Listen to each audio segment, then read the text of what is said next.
Un santo día en la gracia de Dios. Bienvenidos nuevamente a estos encuentros donde estamos construyendo juntos camino de sanación. Camino de sanación hacia nuestras familias pasadas, presentes y futuras. Bueno, hoy vamos a ponernos en presencia del Señor. En el nombre del Padre, del Hijo y del Espíritu Santo. Amén. Permítanos, Señor, que tu luz bendita, la luz del Espíritu Santo en este día precioso de Pentecostés, pueda entrar en nosotros, iluminarnos profundamente. Y con la sangre preciosa de Jesús sellamos este encuentro para tu gloria. Que cualquier pensamiento, emoción, palabra, obra, decisión, pensamiento, quede sometido a los pies de la cruz y a tu señorío. Gloria al Padre, al Hijo y al Espíritu Santo, como era en un principio, es ahora y siempre, por los siglos de los siglos. Amén.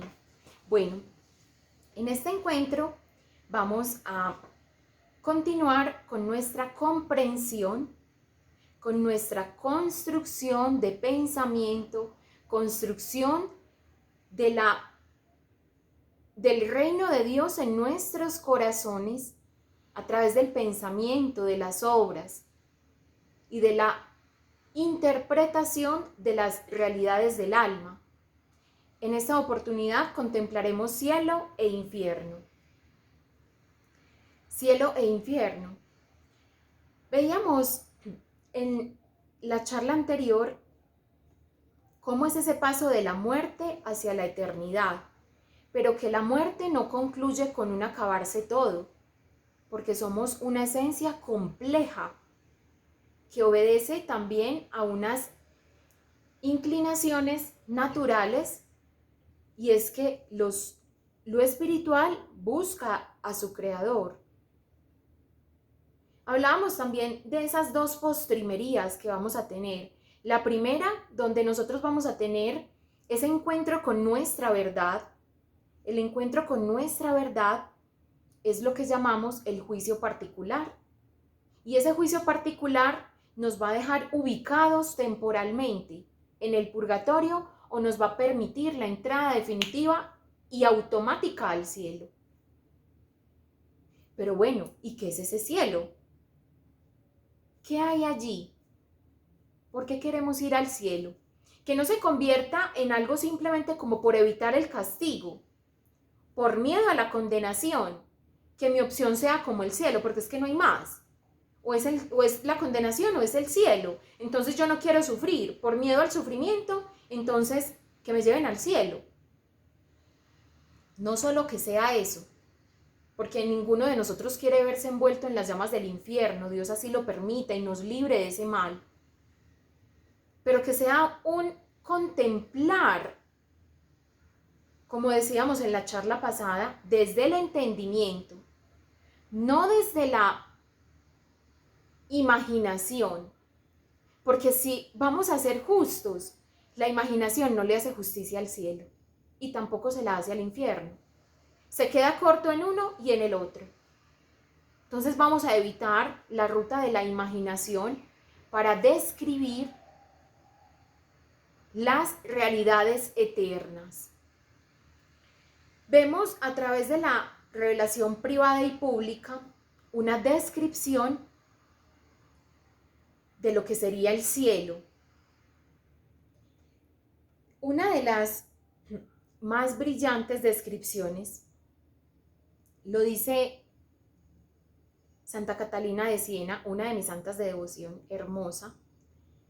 Lo describe como un deleite. Asimismo lo hace Santo Tomás de Aquino. Y lo hacen los santos que han tenido el contacto con los bienes celestiales. Dicho sea de paso, lo que vamos a decir aquí del cielo es una aproximación, porque contemplar el cielo en su plenitud a través de las palabras, y menos a través de las palabras humanas en este momento, es imposible. No es posible. Son realidades tan sublimes que no podemos contemplarlas simplemente con palabras. Lo que podemos pretender es acariciar un vislumbrar, pero esto ha querido nuestro Señor que sea de esta manera y esto tendrá que bastarnos por ahora, mientras llegamos a ese conocimiento pleno de la verdad misma que es Dios.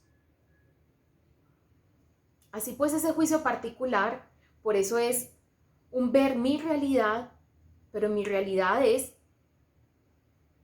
quién soy a la luz de mi Creador. Y el cielo es un deleite, es un gozo. Imagínate tú todas las alegrías de tu vida juntas y multiplícalas por el número que quieras alto. Ese es el deleite que nos espera en el cielo. Imagínate el gozo más grande de tu vida, unido a tu alegría, unido a lo que te da placer, unido a lo que te da satisfacción, unido a lo que te da realización, unido a lo que te da plenitud. Esa es la alegría del cielo. Son todas esas alegrías juntas. Es un elevar nuestra alma a la unión verdadera con Dios. Así también se describe el cielo. Se describe como comunión. Por eso no puedo pretender llegar al cielo si no me preocupo por la comunión con Dios en la tierra. Eso no tiene sentido. Mucha gente que yo conozco pretende ir al cielo sin pasar por la Eucaristía, que es el cielo en la tierra. Esa común unión con nuestro Creador se debe anticipar acá en la tierra para tener esa continuidad en la vida eterna. Si llegamos a aspirar a los bienes celestiales, esa debe ser nuestra coherencia. La coherencia. Ese cielo tiene como una contemplación de encuentro. Es ese abrazo de Dios y de nuestra alma. Es ver la vida de los santos y alegrarnos con su grandeza. Es ver en ellos la obra preciosa de Dios desde muchas aristas, como un diamante al cual se le atraviesa la luz. Ustedes han visto un diamante o un cristal que tiene muchos ángulos. Es una de las pocas cosas que tiene la capacidad de descomponer la luz. Entonces es como si esa luz preciosa de Cristo pasara por este diamante, que son todos los santos reunidos, y proyecta en esa pared en blanco un tono moradito, un tono lila, un tono rosado, un tono amarillo. Eso es lo que pasa cuando la luz atraviesa un cristal, descompone la luz y la descompone en tantos colores como es posible imaginarnos, y más, porque hay colores que no conocemos. Entonces es como esa contemplación de Dios en los santos. Eso es el cielo. Es un extasiarnos de la presencia de Dios absoluta y bellamente reinando en toda la creación. El encuentro de Dios con su criatura en ese abrazo que no termina. Eso es el cielo. Esa es la meta, la realización, porque todos estamos hechos para el cielo. Del cielo venimos y al cielo es nuestro destino. Todos sin excepción estamos hechos para el cielo, porque hemos sido creados de amor por amor y para amar a Dios. Amarnos a nosotros mismos y amar a las criaturas. Y todo en una potencia elevada, con un amor infinito, de donde provienen los mismos atributos de Dios. El cielo es esa paz indescriptible que traspasa todo entendimiento, una paz que no puedo describir, una paz que nunca voy a experimentar en la tierra. Imagínate el momento de mayor paz de tu vida y sin duda en ese momento también hay una mancha de una intranquilidad en tu pensamiento.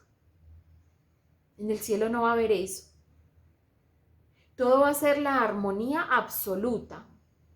Y todo va a ser, como decía un predicador, me gustaba mucho como él lo decía, todos vamos a tener como esos mismos ojos de Cristo. ¿En qué sentido? Que en los ojos de Cristo se percibía la inocencia de un bebé, la madurez de un adulto, la fuerza de un joven, la sabiduría de un anciano. Esos vamos a ser nosotros. Todos condensados en las realidades espirituales desde nuestra propia realidad. Es decir, en la realidad del cielo vamos a estar cada uno desde nuestra propia realidad. Me explico. Si yo me preocupé, recuerden que dijimos en la charla anterior que pasamos por dos estados, que el alma tiene dos, digamos así, potencias o dimensiones grandes, donde se comprende toda el alma humana. Esas potencias son el entendimiento y la voluntad. Estas dos potencias, depende como yo las haya ensanchado, van a tener ese lugar en el cielo. Supongamos, yo soy una persona que se preocupa por descubrir, por enriquecerse con las verdades de Cristo, con su palabra, la lectura de la palabra de Dios todos los días. La contemplación de su vida a través de los misterios santos. La lectura de todas las cartas evangélicas que son cartas de amor de Cristo a nosotros. Yo me preocupo por la formación, por entrar en esa sabiduría de Dios. Ahí yo qué estoy haciendo, estoy ensanchando mi alma en esa potencia del entendimiento, inclinando mi voluntad hacia la sabiduría. Cuando llegue al cielo, ese anhelo de saber y de comprender a Dios, de comprender su actuar en mi vida, de comprender su voluntad, se va a ver colmado. Pero si mi anhelo es este, chiquitico, esto me van a colmar. Si mi anhelo es este grande, esto me van a colmar. Así pues, de acuerdo a nuestro ensanchar el alma, va a ser esa proporción de felicidad en el cielo. Pero no digamos que yo voy a ser más feliz que otro, no. Todos vamos a ser tan felices como nuestra alma lo soporte, como nuestra alma alcance esa plenitud, que es una condición también del cielo, una condición indiscutible. Y se va a ver como una, decían los santos, una visión beatífica. Bueno, ¿cómo va a suceder eso? Eso es el que va a ser el cielo. Bueno, ¿cómo va a suceder el cielo en nuestra alma? Va a ser un contemplar a Dios tal cual Él es. Y esto equivale, y aquí mi alma se llena de gozo, a su hermosura. ¿Cuál es esa hermosura de Dios? ¿Cuál es esa compasión de Dios? ¿Cuál es esa sabiduría de Dios? Esa grandeza de Dios. Esa experiencia sublime va a tener una satisfacción en todos los atributos de Dios, porque Dios es todo lo bueno, todo lo bello, todo lo perfecto, en intensidad infinito. Entonces, usted quiere justicia, va a saciar su justicia en la justicia de Dios. Esa es la visión beatífica, ver a Dios tal cual Él es. La justicia de Dios en infinito. La misericordia de Dios en infinito. En todo lo vamos a contemplar así. La visión beatífica de Dios es lo que ya tienen los santos, que lo pueden ver tal cual Él es. Y esto los invade de una paz absoluta, porque aquí es como dice la Escritura: yo soy de mi amado y mi amado es todo mío. Esa es la meta de toda criatura humana de Dios. todo humano que sale de sus manos benditas y es concebido en el vientre de sus madres, tiene este destino: fundirse en un abrazo eterno con su Creador. Y ahí va a ser no llama de purificación como es el purgatorio, ni llama de condenación como es el infierno, sino va a ser llama de amor, que es el cielo. Dios es fuego, por eso el Espíritu Santo baja como lenguas de fuego. Dios es fuego. Estés en el purgatorio, estés en el cielo o estés en el infierno, Dios es fuego y de Él no podemos huir. Y aunque queramos, siempre tendremos su presencia en el recuerdo de nuestro corazón, de nuestra alma. Ese es el dolor de los condenados. Ya vamos a hablar de los condenados. Pero estamos hablando de los santos, que es el destino de toda alma que está en el purgatorio. Indiscutiblemente tiene como meta el cielo. Ya el purgatorio es un anticipo del cielo. Asimismo, vamos a tener esa complementariedad y esa simultaneidad en el cielo. ¿A qué se refiere esto? Que yo voy a ver en mis hermanos, los santos, la gloria de Dios, como decíamos hace un momento, pero no con envidia, sino como si fuera mi propia alegría. La alegría de los santos va a ser mi propia alegría, ya no con la envidia que nos corre muchas veces a los humanos, sabiéndonos partícipes de un sentimiento ponzoñoso que nos hace entristecernos de la alegría del otro. En el cielo no va a haber eso, porque mi alegría se va a completar en la alegría de los santos, y la alegría de los santos en mi alegría. Va a ser una alegría compartida. Ese es el cielo. ¿Y una simultaneidad en qué sentido? En que vamos a vivir todos los gozos juntos, todos los gozos de todos los santos en mí. Esa es la visión beatífica, vivida desde la complementariedad y desde la simultaneidad. Nada va a estar escondido hacia nuestros ojos, en nuestros ojos, porque veremos esa nueva realidad llamada cielo a través de los ojos benditos de Cristo, del Padre Celestial y del Espíritu Santo, a través de todos los santos. Esa es la visión beatífica, tener los ojos puestos en Dios. Esto tiene entonces la visión beatífica desde la complementariedad y la simultaneidad. Viviremos no solo nuestra propia felicidad, sino la felicidad de los santos, como si fueran mías. Asimismo, tendremos ese contacto y esa participación en esa comunión profunda. Tendremos una comunión universal. Ya el hombre no estará en contra de la creación. Ya habrá una perfecta armonía, una plenitud corporal. Recuerdan que nosotros hacíamos como un paréntesis con lo que veíamos del purgatorio, donde el purgatorio la muerte es esa primera postrimería. La última postrimería, la primera postrimería es cuando el cuerpo se separa del alma. Y la segunda, que es la final, la definitiva, es cuando el cuerpo se une al alma. Resucitan los muertos, uniendo sus almas a sus cuerpos, para ser juzgados tal cual merecen sus obras. Este juicio final tiene una particularidad que es única en este juicio, y es que, como lo dice Santo Tomás de Aquino, y es que aquí veremos el rastro de todas nuestras obras, la consecuencia de nuestras decisiones, porque todo lo que nosotros decidimos influye en los demás, y todo lo que los otros todo lo que nosotros deciden influye en nosotros.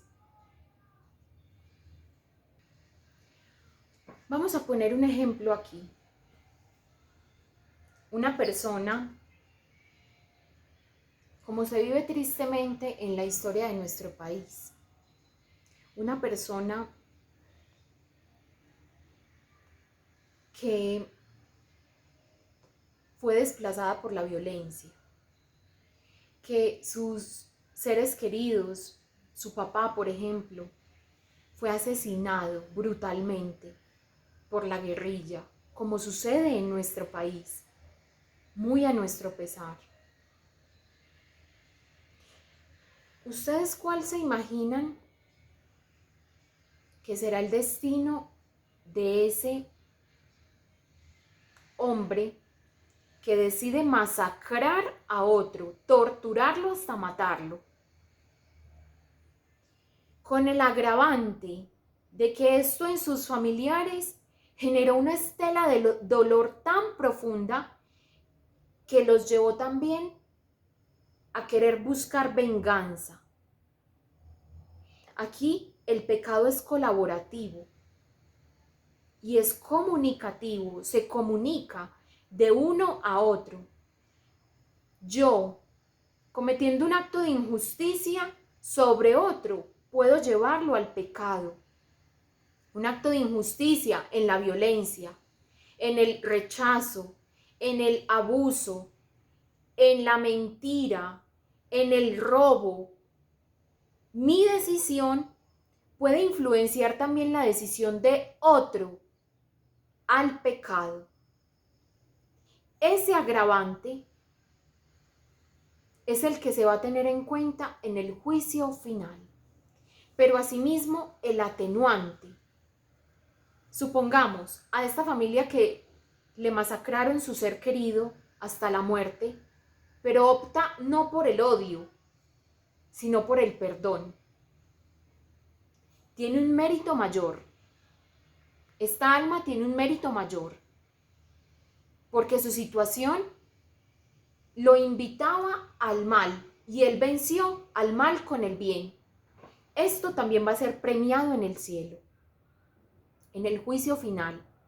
Esto va a ser premiado. Todas las personas, por ejemplo, que nos han llevado con las películas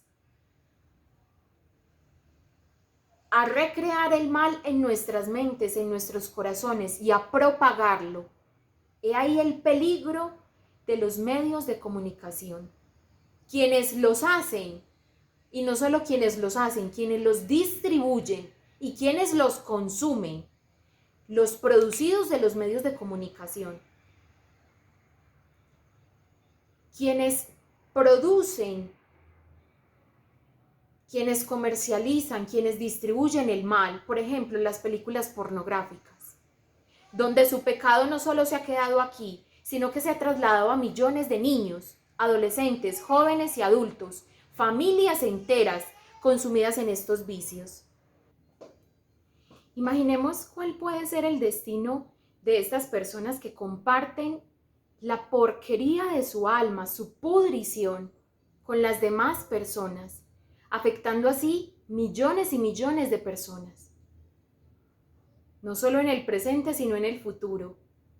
Ahí nacen los violadores, en esas aberrancias, en esas inclinaciones torcidas que se encuentran ensanchándose, como podría llamarse, en esa concupiscencia inclinada hacia el mal. Así, ¿ustedes cómo se imaginan que Dios verá eso? Ahí comprenderán la dimensión de todo el mal que hicieron o el bien que dejaron de hacer. Por eso, también vamos a verlo en lo bueno y el premio que tendrá en el cielo, porque como dice 1 Corintios 3, como leíamos en el otro video, toda obra buena tendrá su recompensa. Así también, por ejemplo, todas las personas que han hecho películas de Dios, o todas las personas que se han dispuesto, por ejemplo, para sacar estos espacios, para la formación, viendo una charla que les construye en el alma, una charla que les ayuda a crecer en sanación, que les ayuda a crecer en santidad, como reparando por todas aquellas veces que los medios tecnológicos se han usado para el mal, reparando no solo en ellos, sino en sus familiares. Por eso aquí hay que tener muy presente que todo lo que somos entra en una comunión, en una común unión con el bien, en el mal, para la vida eterna, según nuestra decisión. Pero todo lo que hacemos tiene una consecuencia, y no solamente en nosotros, sino en el mundo que habitamos. Por eso, en ese momento del juicio final, se sopesarán nuestras obras, y a cada uno de nosotros, en cuerpo y alma, se nos pondrá en el lugar donde correspondemos según nuestras obras. Y allí, recordemos, también serán juzgados los ángeles. Los ángeles tendrán su juicio también allí.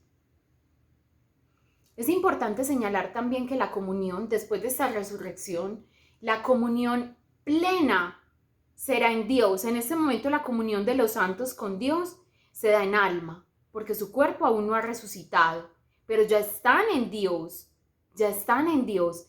En ese momento tendremos la plenitud en Dios, tenemos esa plenitud en Dios en cuerpo y alma, es decir, todos nuestros sentidos extasiados en Dios, nuestros sentidos corporales y espirituales. A eso se refiere con la plenitud del cuerpo. ¿Por qué estamos hablando todo eso en el marco de la sanación intergeneracional? Porque muchos de nuestros antepasados se encuentran con el Señor, se encuentran en el cielo, son acreedores de buenas obras y por ello gozan de la presencia de Dios. Si bien es cierto que nuestros seres queridos que se encuentran en el purgatorio necesitan de nuestra ayuda, los que se encuentran en el cielo nos pueden ayudar. Esa es la bienaventuranza, esa es la esperanza. Y nosotros necesitamos también apelar a ellos, no con nombre propio porque no hay forma de saber quién está en qué lugar en este momento, hasta cuando no tengamos una visión completa de la verdad. De nosotros no la tendremos sobre las criaturas, es decir, sobre nuestros seres queridos. No podremos saber quién se salvó y quién se condenó, quién está en el purgatorio o quién ya llegó al cielo.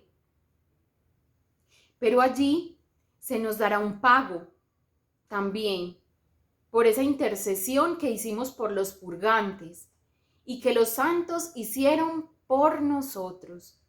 Nosotros debemos apelar a la misericordia de Dios a través de la intercesión de los santos. La intercesión de los santos es una manifestación de la misericordia de Dios en el orden, cuyo caso Dios permite que tengamos esa comunicación con ellos a través de la oración. Ellos son intercesores en el intercesor que es el Hijo. Y como están unidos a Cristo en comunión, ellos también son intercesores como Cristo. Son parte de su cuerpo místico. No tiene sentido que la cabeza, que es Cristo, interceda por nosotros ante el Padre y la mano, que puede ser muchos de nosotros, un dedito, una celulita del dedo, no interceda. No, todo Cristo intercede y toda la comunión de los santos interceden con Él ante el Padre. Esa es la verdadera comunión de los santos. Por eso intercedemos también ante el Señor, nosotros que anhelamos ser santos, intercedemos por todos los purgantes. Toda obra en el Señor, entonces, será sopesada, será cuantificada, será medida. ¿Qué tanta integridad tuvo? Porque recuerden que el Señor acepta obras y seres íntegros, intachables, intactos, según han salido de sus manos.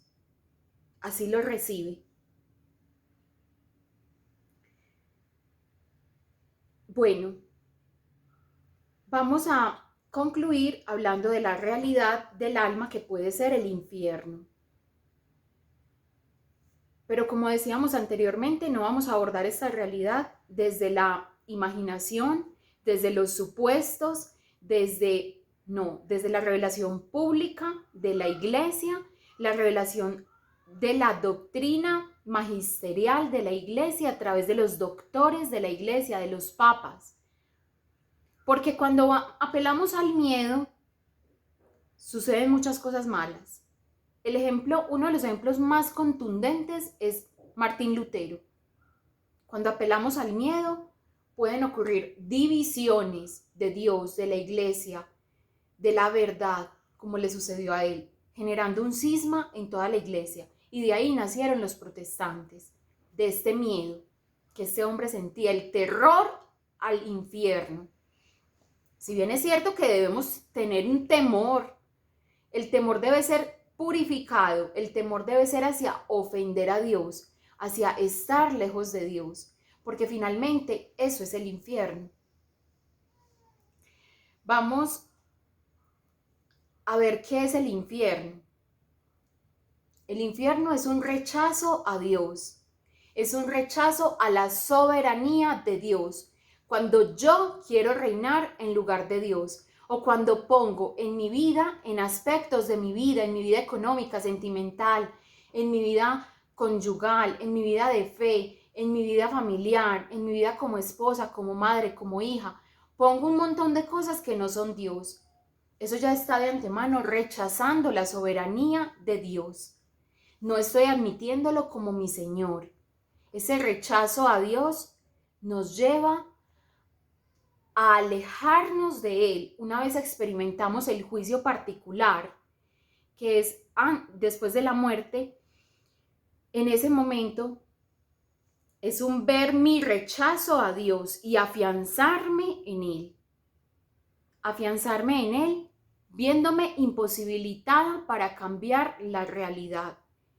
Es un rechazo a mí misma, a mi propia naturaleza, que ha sido concebida de amor y para amar, para amar a Dios y amar a las criaturas como a mí misma. Es un rechazo al pasado, es un ver en el pasado solo el dolor, el dolor, el dolor. Por eso no podemos ser santos si no somos sanos. Y la seña de que somos sanos es que Cristo pasa resucitado, primero crucificado por nuestras heridas para sanarlas, y luego pasa resucitado por nuestra historia completa, mostrándonos cuál era el propósito de todo lo que hemos vivido y por qué Él permitió lo que permitió en nuestras vidas. Pero cuando miramos nuestro pasado con resentimiento, con ira, con dolor, ya nos estamos adelantando al infierno.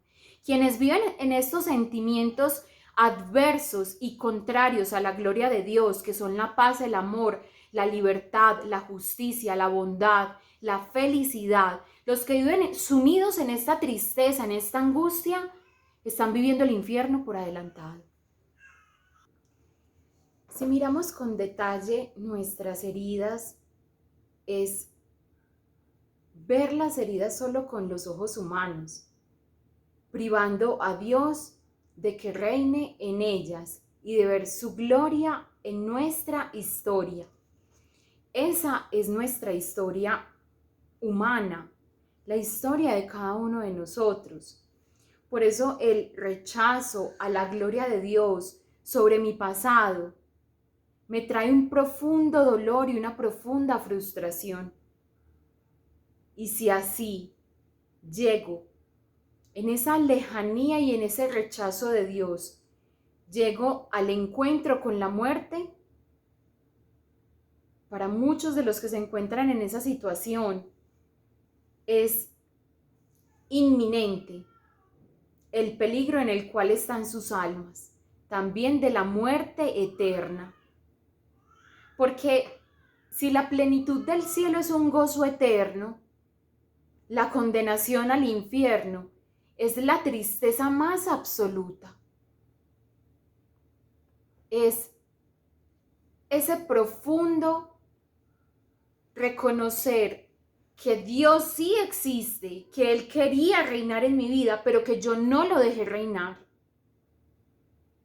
Esa es la frustración de un condenado. Y saber que se encuentra atrapado en esa realidad supone el tormento más grande. Ha rechazado a Dios, no sabe ni quiere acogerle. y lejos de Dios solo nos espera la muerte en todos los sentidos. Rechazo también al presente, a mi presente. Eso también es anticipo de infierno. Renegar de la situación presente, negándome a cargar mi cruz, negándome a entrar a la puerta celestial a través de la cruz que me ha sido otorgada, del medio santo que me ha sido concedido para llegar al encuentro de unión con el Señor.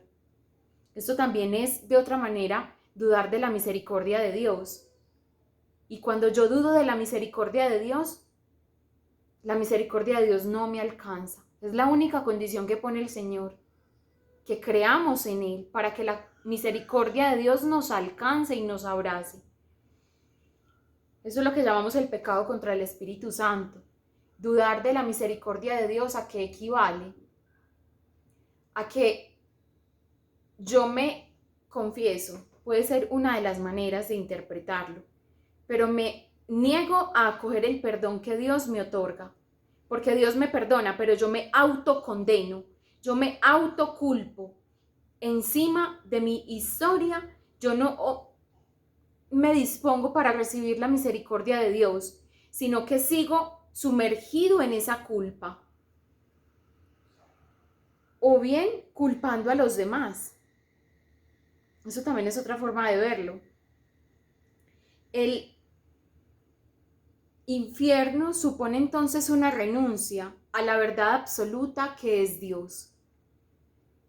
Es un rechazo y una renuncia a su señorío, a su presencia. Entonces digamos que Dios condena, pero con mi consentimiento. Soy yo la que da el primer paso hacia la condenación, no es Dios. Bueno, ¿y por qué Dios no quita el infierno si tanto es el problema? ¿Para qué entonces tiene el infierno si no quiere ver a sus hijos condenados? ¿Cierto? Resulta que Dios nos crea con libertad. Y si no crease también un lugar donde podemos estar lejos de Él, nos sometería solamente a la opción del cielo. Eso ya no es libertad. Si solamente hay una opción, ya no es libertad, es imposición. Dios no quita la realidad del infierno. Además, porque allí han decidido estar seres angelicales. ¿Que el infierno podría estar vacío de seres humanos? Sí. ¿De almas humanas? Sí. Si acogiésemos en nuestro corazón la verdad de Cristo en su plenitud. ¿Podría estar solamente lleno de demonios? Sí. Estos seres angelicales que se han rebelado en contra del señorío de Dios, han rechazado la gloria de Dios, servirle y amar a Dios. Esto los ha condenado al exilio. Y muchas personas se ven tentadas a pensar, bueno, y si tanto es el problema, ¿por qué Dios no convierte al demonio? Si es todopoderoso, ¿por qué no convierte al demonio? Y aquí entra una cuestión que Dios no se puede contradecir. Entra el atributo de la coherencia divina. Dios tiene todos los atributos, todo lo bello, lo perfecto, lo bueno, lo santo, lo hermoso, todo lo sublime, hace parte de los atributos de Dios. Y en lo bueno encontramos la coherencia. Él no puede ser incoherente. Si les dio voluntad a los ángeles, también les dio voluntad para elegir o el bien o el mal. Lo que pasa es que los ángeles viven en un espacio atemporal. Entonces ellos no tienen espacio para el arrepentimiento. Y así lo quisieran, tampoco lo querrían. Porque tanta es su soberbia que se rechazan a acoger a Dios, que la única condición sería el arrepentimiento, pero ellos no están expuestos al arrepentimiento porque ellos no tienen una conversión. La conversión se da cuando hay tiempo, cuando estamos en el tiempo. Lo que hablábamos de la línea de la vida permanente y la vida temporal en la explicación del purgatorio. Ellos están en la vida permanente, en la vida espiritual, en el tiempo objetivo. Ellos no están en un tiempo real, o sea, ellos no tienen tiempo. Así como el que se muere lejos de Dios, tampoco tiene tiempo, tiene el mismo destino de los ángeles caídos. Haber rechazado la gloria de Dios, como lo hizo en antaño, antes de la creación del mundo, como lo hicieron los ángeles caídos, que los arrojó, este rechazo a la presencia de Dios los arrojó de la presencia de Dios definitivamente. Así también es para todos los hombres, hijos de Dios, que se niegan a reconocer el señorío de nuestro Señor. Hay un sacramento que nos permite reconocer el señorío de Dios. Por eso este es el único sacramento que nos puede sacar del infierno si ya estamos viviendo en él, porque una vez caigamos en él, cuando no tenemos tiempo, ya no hay nada que hacer. Lo que quiero decir es que si yo no me anticipo a vivir un cielo, cuando muera tampoco tendré un cielo. Y si yo me anticipo a vivir un infierno, cuando muera tendré un infierno.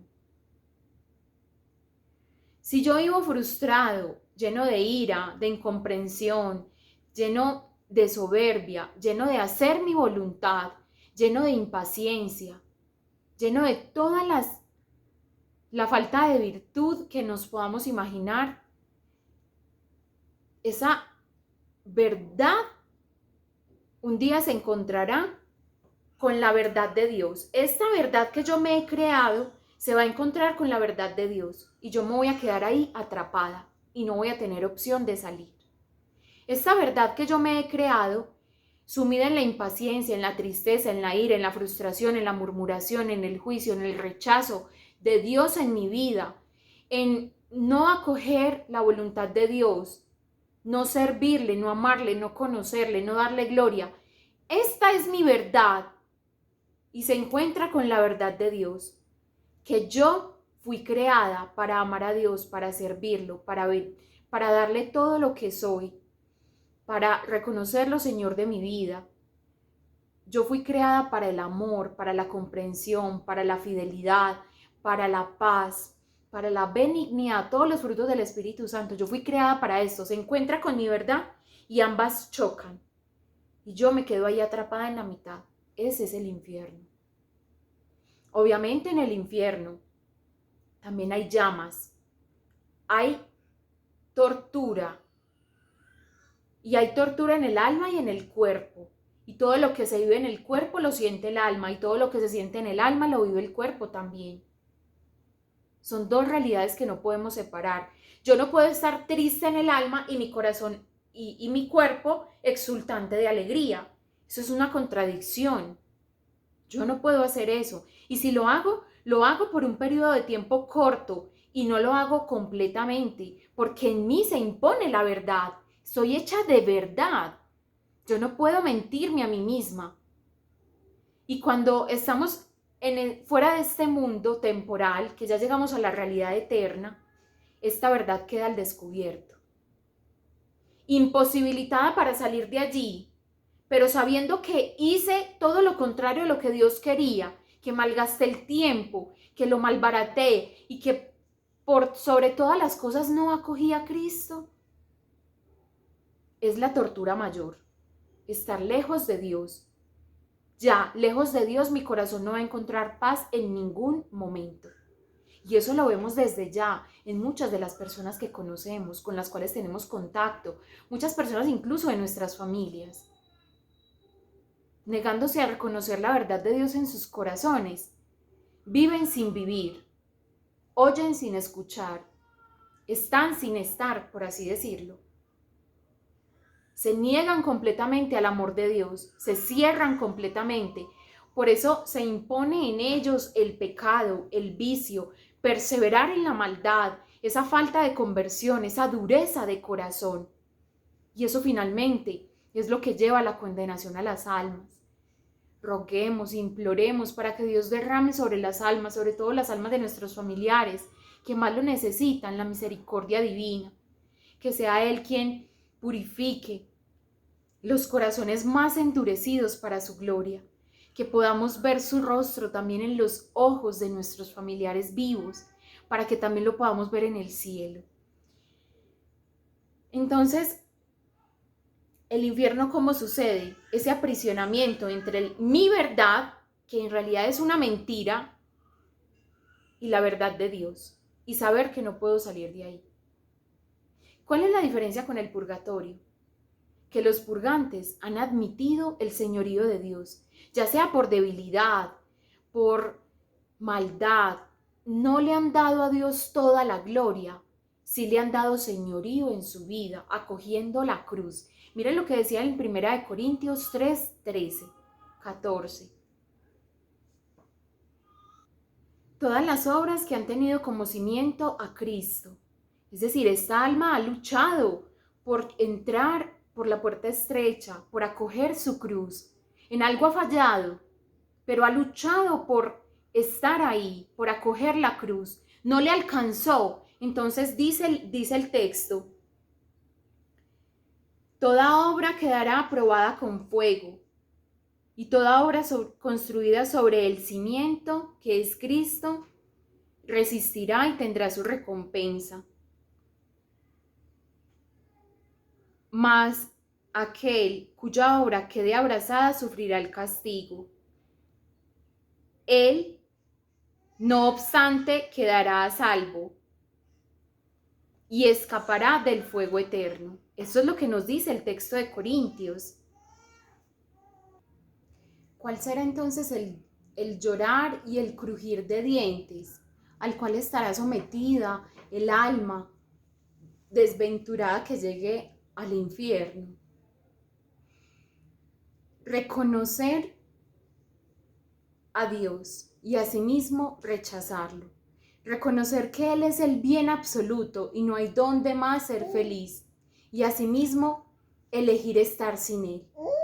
Reconocer a todos cuantos sus malos actos han contaminado con la maldad, y aún así no arrepentirse, porque ahí no hay lugar para el arrepentimiento. Ese es el llanto y el crujir de dientes. Es impresionante y es una verdad escalofriante. Y todo tipo de torturas suceden allí, pero como les decíamos al inicio, no vamos a entrar en juego con la imaginación para describir esta realidad del infierno. Vamos a apelar a las palabras de nuestro Señor, a la revelación bíblica y pública, y es esta. Es la que hemos visto en la carta de un alma condenada. Ahí veíamos cómo allí se siente solo odio, solo rencor, solo resentimiento, solo desprecio por las cosas de Dios y por todas sus criaturas. Allí imposibilitados para el amor, tampoco pueden tener plenitud. Es una realidad dolorosa que se debe predicar, que debemos anunciar, y no porque sea una realidad en la cual queramos estar, sino porque es una realidad que poco se predica, que poco se habla hoy del infierno, como si no existiese. Y la verdad va a ser que cuando lleguemos allí, al encuentro con el Señor, y veamos al infierno como una posibilidad, reconoceremos que hemos cometido un grave error al negarle a los demás este conocimiento, el conocimiento del magisterio de la Iglesia. Allí hay una pérdida infinita. Se ha perdido toda esperanza. Hay una tristeza profunda, ira, confusión, aislamiento. Ahí hay horror, hay una huida perpetua de la misericordia de Dios que yo me he negado a coger en vida. En la muerte tampoco la voy a coger. En la muerte eterna no la voy a coger.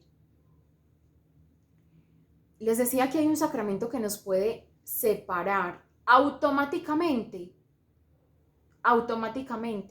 Nos faculta y nos da el derecho que como hijos de Dios tenemos al reino de los cielos, a la plenitud y a la felicidad. Ese es el sacramento de la confesión.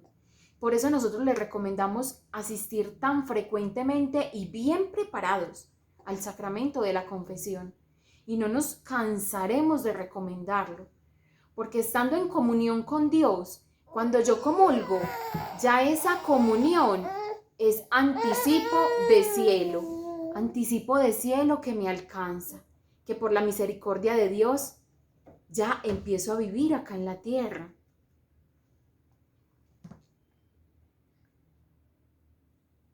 El infierno se describe como la inmundicia más grande, más profunda, más aterradora, más despreciable. Tortura se describe como fuego, como una asfixia y una burla de todos los demonios que me han engañado para llevarme hasta ese final. Una burla de mí mismo, de los demás condenados sobre mí y de mí sobre los demás condenados.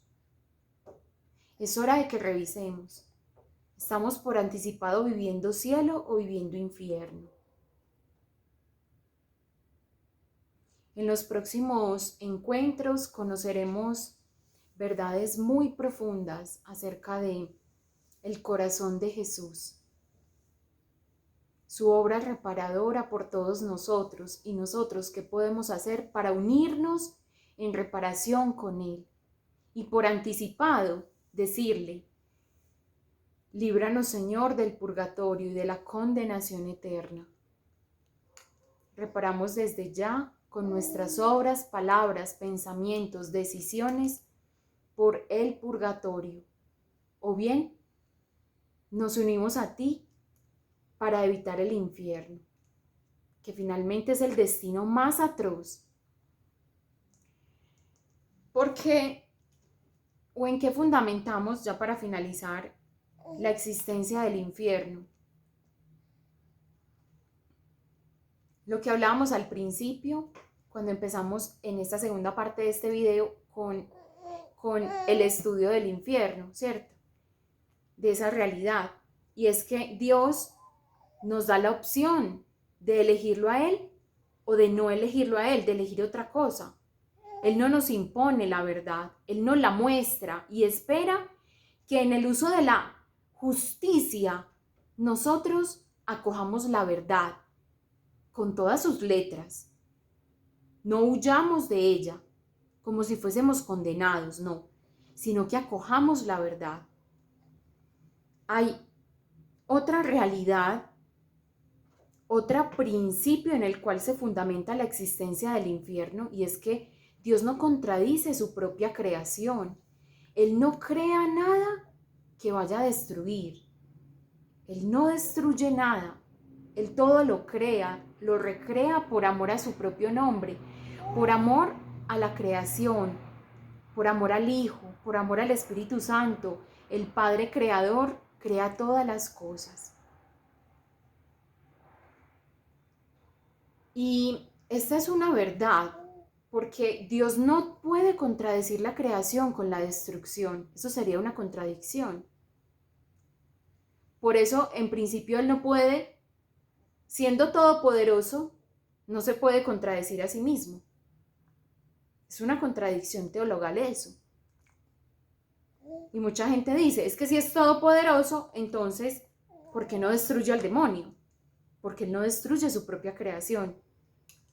Y aunque el demonio haya elegido no servirle, como fue una facultad que Dios mismo le dio, darle la posibilidad de elegir, asimismo Dios respeta esa decisión, pero esa decisión tiene una consecuencia, y es estar lejos de la misericordia de Dios. Y el demonio, viéndose lejos de la misericordia de Dios, no quiere estar solo, quiere llevarse consigo a cuantos hijos de Dios pueda alcanzar, pueda empezar a influenciar para engañarlos y llevarlos y arrastrarlos hasta donde Él está en su propia miseria. ¿Cuál es la rabia del demonio? Imposibilitado para crear como Dios, destruye. Imposibilitado para crearse un universo donde Dios no exista, quiere destruir el universo donde Dios sí existe, y con él todo lo creado por Dios. Esa es la soberbia del enemigo espiritual. Dios no contradice su propia obra, por eso Él no destruye lo que crea. Sin embargo, por misericordia de Dios, crea un lugar, un estado, un lugar donde no haya su presencia, donde no esté su gloria. Y por eso reina el caos, porque no está Dios. Por eso reina la tristeza, porque no está el gozo eterno que es nuestro Señor.